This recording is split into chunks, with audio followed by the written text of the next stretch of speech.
Great. So today we're going to be talking to the high school students, and I thought, why not just do a short little video so that way we can spread the knowledge across the internet with what I'm going to be discussing with them today. My name is Maisha. I am a psychotherapist, and I conduct groups for high school, middle school, and elementary school through Operation New Hope and in connection with Orlando, the city of Orlando. So today we're going to be talking about childhood stressors, traumas, and how that affects the different attachment styles. So for the first attachment style we're going to be talking about today is anxious and ambivalent attachment. So this is a type of attachment style that you will have if your caregiver was inconsistent with their care, if they were unpredictable in their love, and if they were distant as well. The childhood experience, you can either be hyper independent, so you can overly rely on yourself and deny help even when you need it, or you can be codependent, so you're overly reliant on others as well.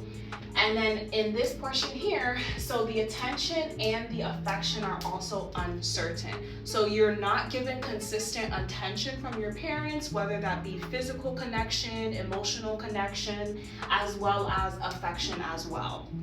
There's a heightened sensibility to rejection. So think about it like this.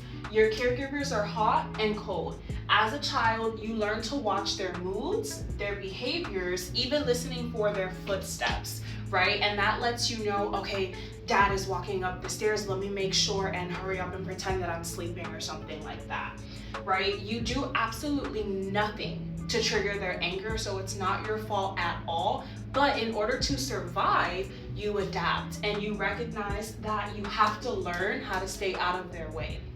Now, the impact of an anxious and ambivalent attachment in adulthood is you may be clingy in your relationships, you may be over emotional, you have difficulty maintaining stable moods, you have a fear of abandonment, and you're constantly seeking reassurance in relationships, as well as having difficulty with people pleasing. Here's an example.